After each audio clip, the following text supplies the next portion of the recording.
In this video, I'll be talking about different routes in which you can attend QTS to teach in England and Wales. Welcome to this channel, guys. You're welcome back. So today we are going to talk about different routes whereby you can attend QTS. It's not only the assessment only route that started in February, in which I applied for. I've given you an update on that, so you can check the video for update about QTS. QTI assessment only route that started in February, in which whereby if you're a qualified teacher from your country, some countries were listed. Nigeria is part, Ghana is there, I think India is there, and some other countries. So if you're a qualified teacher from those countries listed in some certain subjects, you can transfer your qualification to QTS in England, in which you will have to apply for, and if you're qualified, you'll be awarded QTS. So this is not the only route by which you can attend QTS to teach in England and in Wales. The reason why I'm mentioning England and in Wales is because Scotland have their own license, which is not QTS.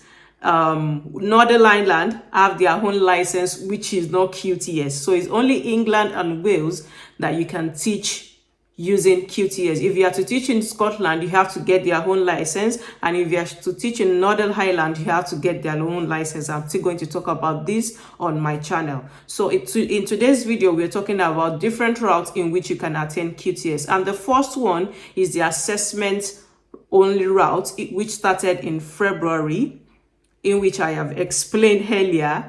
Yeah, the assessment only route. If you're a qualified teacher in some certain subjects, science, but which is biology, physics, chemistry, languages, which is German, Spanish, and some other subjects, yeah, you will be able to, if you're a qualified teacher, you will be able to transfer your license from your country in attending QTS, in which we have to apply for. The link is on gov.uk, and I will also drop the link in my description, so you will need to apply. You can check my previous videos on how you can apply for this QTS. Yes, you can check my previous video on how you can apply with the requirements you need, especially if you're from Nigeria. Yes, the requirements you need, because I have applied for mine, and I'm still waiting for response from TRA, which is the Teaching Regulation Agency in charge of QTS. Yes, so I'm still waiting for their reply, and some other people which I know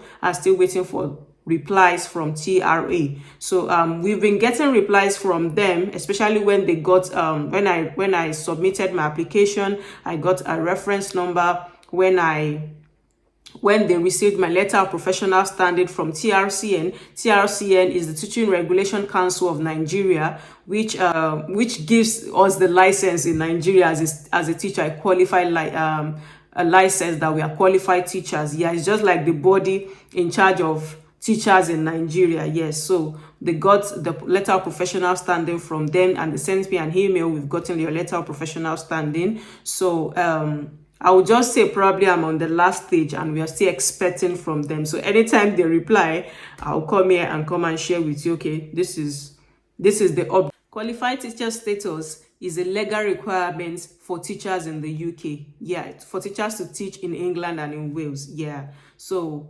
if you're a qualified teacher from outside the UK, you can teach for up to 4 years as an unqualified teacher in the UK before you're being asked that you need to get your QTS. So you can still teach for up to 4 years. So within these 4 years, you are expected to have gotten your QTS. Yeah, you're expected to have gotten your QTS. Either the school you're working for will sponsor you for your PGCE, or you get it with other routes, because there are other routes in which you can attend QTS, and that is what we are talking about in this video.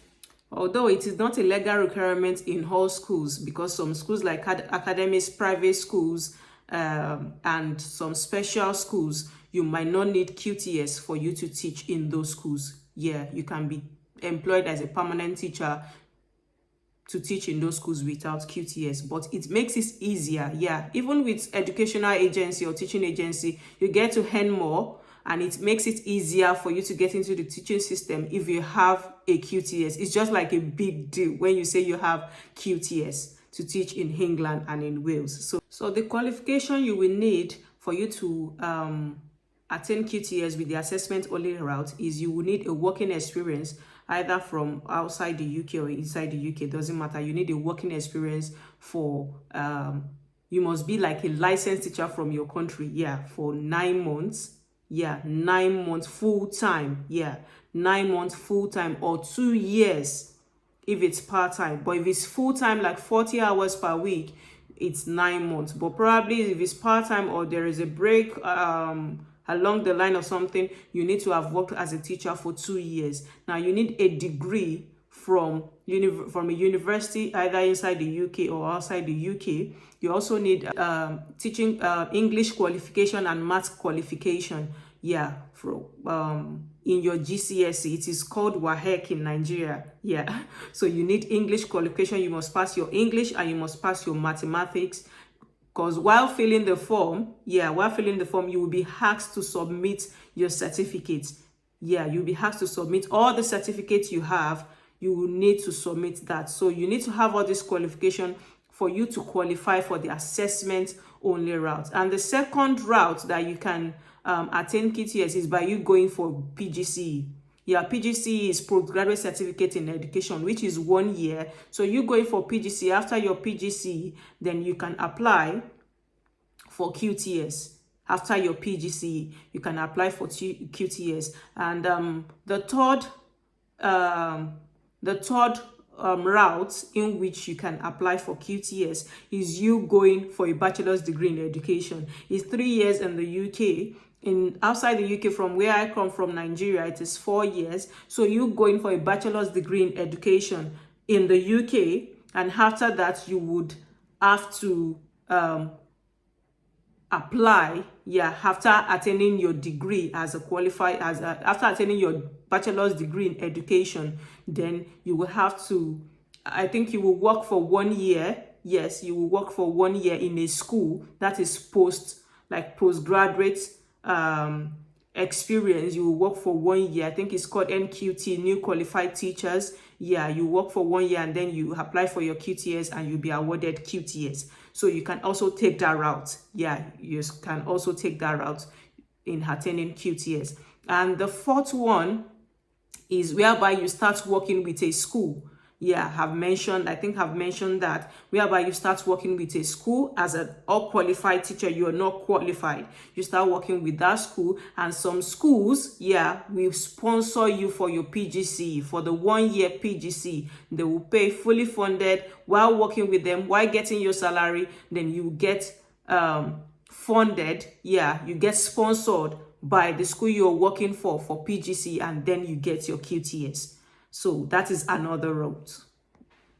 So another route is the school-centered initial teacher training route. You will spend some time training in a school with experts.